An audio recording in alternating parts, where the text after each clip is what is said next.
Hello, everyone, and welcome back to Noxcast, your Equinox News Recap podcast. I'm your host, Nathan Hope. I'm the managing executive editor of the Equinox. And I'm Chloe Erno, the news editor. And today we're joined by Maddy, our opinions editor. Hi, thank you for having me. Thanks for coming on. So, Maddy, you've been with us for a little bit now on the e-board and previously as a staffer. If you want to just talk a little bit about what you do as opinions editor and sort of what made you interested in the Equinox in the first place. Yeah, so this is my third semester on the Equinox, and as opinions editor, I started last spring, and I mean, I switched my major right prior to joining the Equinox, so it was something that I was definitely very scared for, but I joined media production with Professor Martin, Roger Martin, who's also an advisor for the Equinox, and started writing a little bit, started writing opinions articles, and from there, kind of just was dabbling a little bit in arts and entertainment. And when the position for opinions editor came up, I was like, well, this seems like something I'd be interested in. I'm a very opinionated person, I would say. And so I kind of just applied for the job, and I was kind of terrified, but it worked out in the end, and I love doing what I do, which to get into that. So every week I'm writing the editorials with you guys, where we have our discussions and working on weekly budgets, choosing stories that I'm going to have people write over the next week. Usually they're very political, just with everything going on in the country right now, but it kind of varies a little bit. And then, our Tuesday layouts, doing all that stuff. But I also do some photography as well. So I'm kind of just doing a lot, but it's all very fun.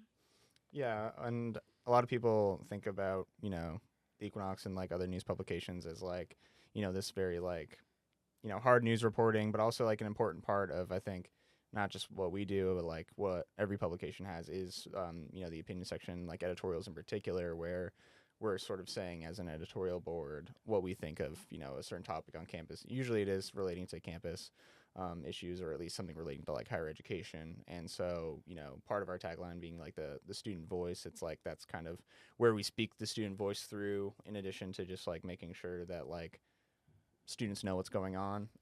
So what would you say is kind of the importance of writing for opinions, and how would you say, I guess, someone should, why should someone write an opinion for the Equinox, basically?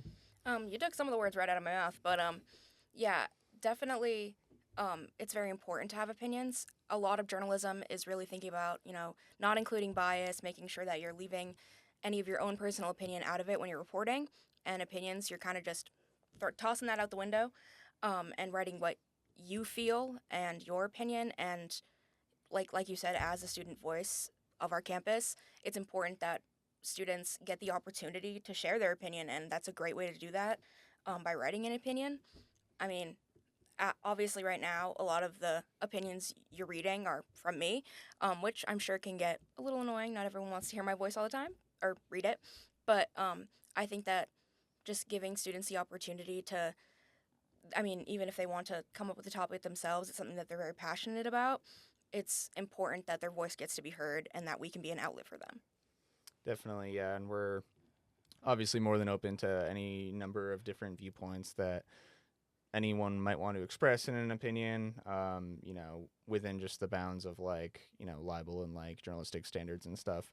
But we're always looking to have a varied and diverse opinion section of making sure that, again, it's not just one or two people, every week sort of just saying their side of things, because while we are all students, there are different opinions among students. So I think it is important to contribute to the Equinox in whatever way you'd feel comfortable. If that is opinions, then I would encourage you to come to our meetings Mondays, 9 p.m., Student Center 309, or email Maddy. So with that being said, though, I wanted to sort of switch things up just a tiny bit and start off with our editorial, since that is what you write each week. This week we touched on the Child Development Center outsourcing its operations to the Boys and Girls Club. I believe the more local chapter or version that's pertaining to New Hampshire. And so basically what that means is that instead of Keene State handling the operations of the center in-house, they will be sort of, having the Boys and Girls Club manage it and sort of take on those expenses, because as we've talked about in a number of issues and stories that, all the budget cuts that have happened, they're sort of looking at identifying ways that they can scale back expenses, and ways that don't impact students as much. So the Child Development Center being like a daycare, obviously that is something that's beneficial for the community, but, students maybe outside of the early childhood ed program don't really see the benefits as much. So how it's been described is that it basically student tuition dollars, quote unquote, subsidize the CDC from to make sure it exists. And so this is sort of a way to keep it going. But we sort of raised questions about potential impacts of that, even if there hasn't been even if it's nothing particularly targeted at the Boys and Girls Club. It's more just the questions about what happens when you add in more private influence. Yeah, and we had a similar story in news as well, where I got to talk to Natalie Hooter about it and the entire situation. And it was definitely a difficult decision, I think. It was financial opportunities and what they had to do to keep the CDC running in the current capacity that it is. And it just really shows the current state of our college and what we have to resort to keep our facilities up and running. And while we're very happy to have the CDC still here on campus, it really just shows that we're in a difficult position, and difficult positions call for difficult solutions. And outsourcing more and more operations does take away from our identity as Keene and as Keene State College, and it looks kind of bleak for our future going forward. Yeah, we talked a lot about how just outsourcing causes more problems. Like you were kind of just saying, it's causing for difficult solutions. And I feel like just with the timeline of everything that keeps happening, we're being forced to make difficult solutions in a very fast manner. And that just leaves room for error, or just, spaces where we maybe miss something, or just acting maybe too hastily, in terms of just making all these different cutting decisions. And it's just really hard for students to kind of, I guess, look positively towards the future when everything just keeps kind of just, we're slicing a little bit of piece of the cake every single time. Right, yeah. And I think something that I touched on definitely during the discussion, and some others as well, was just, the twofold issue of you're kind of, in some ways not severing ties with the community, but, the CDC being one of the biggest ways that, people in the community can see the benefits of having Keene State, is that there's this daycare that they can go to that's, provided by the college. And so it's a benefit to the community. And at a time like this, when there is budget cuts, it's kind of, you need community support, because you need people to vote for legislators who will fund higher ed, and sort of it's a vicious cycle, I guess. And potentially a slippery slope of just, oh, we're gonna outsource just this one thing because it doesn't impact students that much. But it's also that question again, the other side of the fold there is talking about private influence in a public institution, even if in this case it's a nonprofit, sort of what that looks like, and how that might impact students. It's hard to say that it won't at all, at least in some ways it will, and sort of if there is a point in time where things get reversed and we actually get the funding that we as the university system needs to operate and not have to do these cuts, then we might potentially regret certain decisions like this. So trying to be more thoughtful about how this might impact things. And still, we don't know a lot of what that is specifically going to look like once everything is once they're in there and actually doing the day-to-day operations. Obviously we'll keep an eye on it, but yeah, just sort of trying to express what we think could be potentially the negatives, or a little bit of the positives of just the fact that it can keep going. But yeah, that's what we touched on. And props again every week, because editorial is such a quick turnaround, and it's hard to condense everyone's opinions on the board into one, because we do often agree on a lot, but there are different takes on things. So that is sort of a difficult thing that the opinions editor Maddy you have to do, but we appreciate it greatly. Yeah. With that being said, though, let's move into our top story in news. So in addition to the reporting on the CDC that Chloe did, you also did a piece on the provost no longer having interim in her title. So up until very recently, Kirsti Sandy was the interim provost and vice president for academic affairs. So now she's, I guess, more like officially in the position of provost and VP for academic affairs. And so she talks a little bit about more clarity and more discussion around the 3-school model we touched on in a couple previous weeks about thinking of Keene State's academic programs as 3 different branches or schools or whatever in terms of like how you would group programs. So she clarifies that a little bit more and talks about some of the ongoing discussions and the future of Keene State academic programs potentially. Chloe, you could speak a little bit more on that. Yeah, and Sandy elaborates on this a little bit more, but it really was, in her view and in the view of the administration, a way to really showcase the different experiences the students can have here at Keene. They wanted it to be focused on the liberal arts, but they also wanted to draw attention to the sciences, to the applied sciences, and there was a worry that there was work that was getting overshadowed or not appreciated enough, so they wanted to draw more attention to that. I'm still a bit hesitant about the idea of like a 3-school solution. I think a lot of people are, but I do think that they're trying their best to really highlight what Keene has to offer. I'm just not sure if it's the best way to go about it in the future, and I'm just cautious about the decisions being made by the current administration. Yeah, we talked a bit about it in a previous editorial, and how kind of just having to have it split into 3 different schools can cause for like who are we supposed to hire for each of the school for like to kind of be in charge of it. And we already have not a lot of professors left, I would say, just in terms of losing a couple in a previous editorial we talked about as well last semester, in which it was 20-something, I think, staff that had to either take the separation incentive package or be let go. And it's just hard to think about one school being separated into small 3 ones. It almost kind of feels like we're kind of, I don't know, I guess like back in high school and clicking us again. Like just separating people into 3 different groups feels like we're going to be more disconnected in a way, just because like as liberal arts, we're all like everything kind of falls under a different like branch, but we're all in some way or another taking liberal arts classes because there's different requirements for graduation that aren't specifically just our major. Right, yeah, those are all good points. I just think it's kind of like a cycle where we're just kind of like continuously rethinking like, oh, like this also goes along with, potential discussion around like changing the college's mission, values, and identity statements or whatever that you can find on like their website, which they also just changed, I think, a few years back. So it's like that along with this like 3-school proposal, which, obviously Keene State before did have 3 schools, I think maybe even 4, then they went to 2, then they went to just one school, one college. It kind of is hard to concentrate your messaging as well when you are constantly almost like changing it.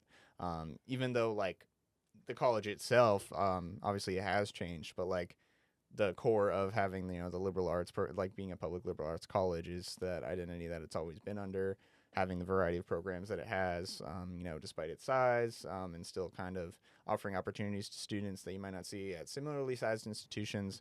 That identity has still always been there, but just like this thought, and we've raised those concerns in the previous editorial of just like, oh, if we like tweak this messaging just a little bit, or if we rethink things in like this certain way where we don't have to like change that much, but we kind of present it differently, maybe then like, who knows, like the legislator will be a little bit more nice to it. I think it's kind of like wishful thinking, perhaps. And kind of could be confusing to the public when you're trying to, I guess, sell the idea of Keene State both to like prospective students, parents, but also why it's important for like the community and getting community buy-in. So I think we've expressed a lot of different like concerns about it, but I do think, Provost Sandy is kind of doing the best that she can with what she has and trying to, think through how to keep, again, that core identity as they look to rethink things. I obviously think that at the forefront of all the decisions that students should, be able to have that input as well on equal footing as, faculty and staff also have input, because ultimately anything will affect them. And so I just hope going forward that there'll be continued communication, transparency as they work through the process of rethinking, Keene State's different, academic programs in future. But with that being said, I would like to move on to the Region State top story, which comes to us from New Hampshire Public Radio, Todd Bookman, and it's an article about a trial beginning over New Hampshire's proof of citizenship voter law.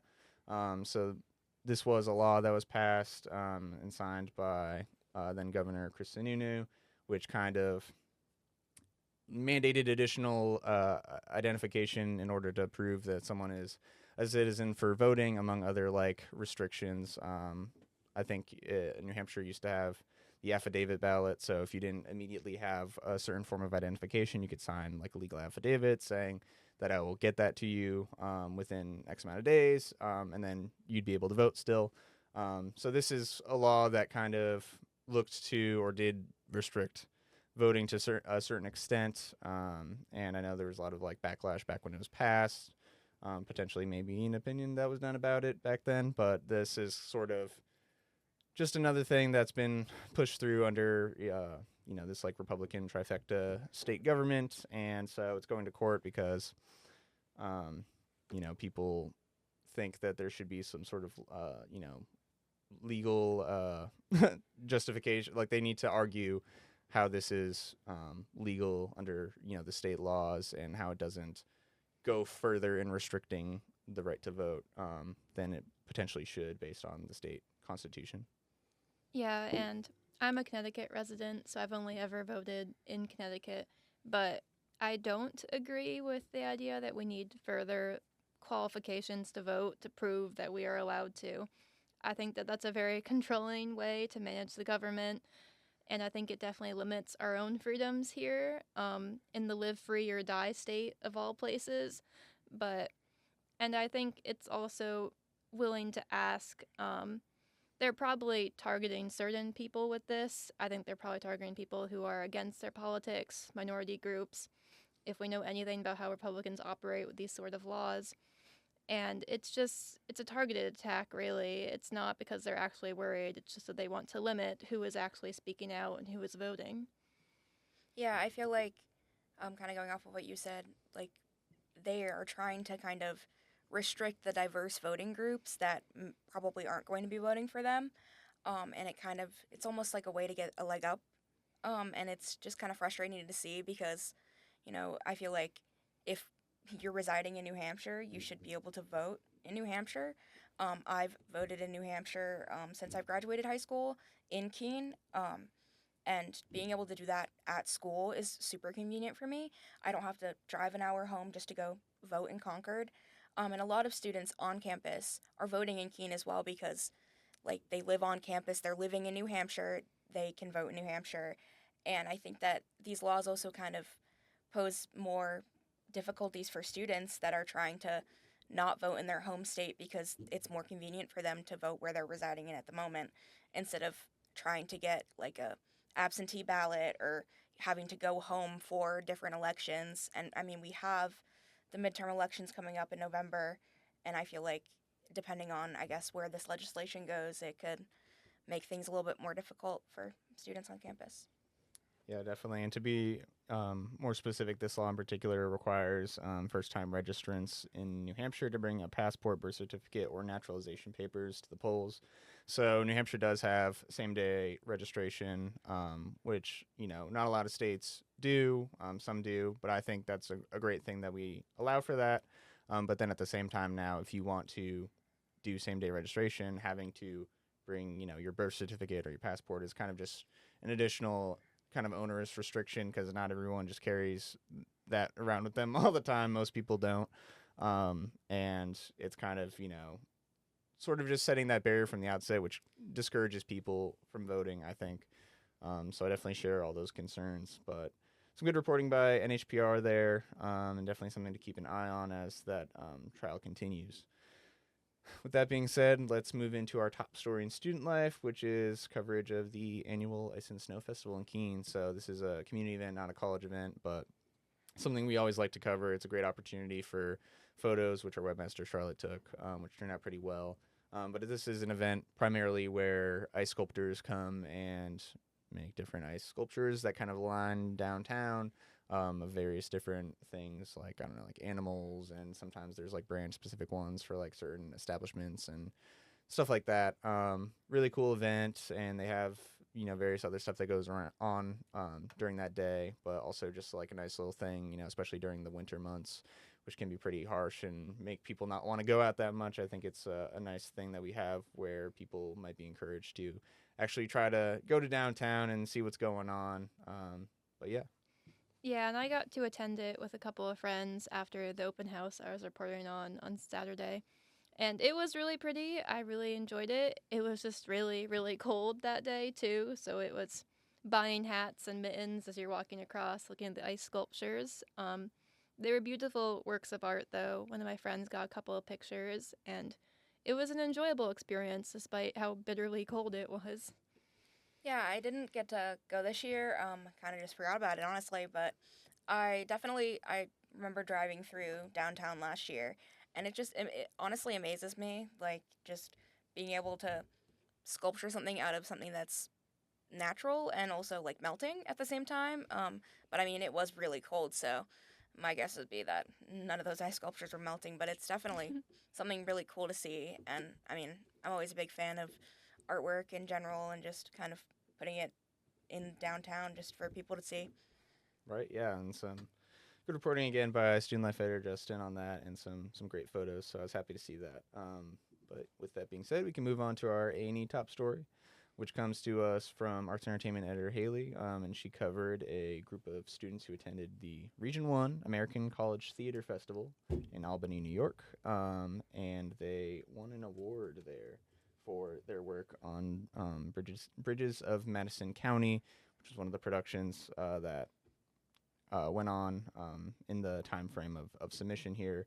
So that was the Don Childs Cross Discipline Collaboration Award, and so students were recognized for sort of, you know, the behind the scenes work also that went into doing that, but like, you know, all the different pieces together with like the actors, and again that collaborative aspect, which I think we see often in theater productions here, and any sort of things that students do in like the arts realm. So I think it was really cool. I know that they go to this, I think, every year anyways, but to, again, we always like to do stories whenever like you see students recognized at other places. It kind of raises the prominence of Keene State and shows that, you know, despite our size and location, where people probably don't even know about us at these places a lot of the times, it's, you know, showing that we still do amazing things, I guess, you know, despite some of the things that might be setting us back in some ways, but it's good. Yeah, and I'm definitely happy to see that both the student life stories and the A&E stories are just such a breath of fresh air after the news and the editorial.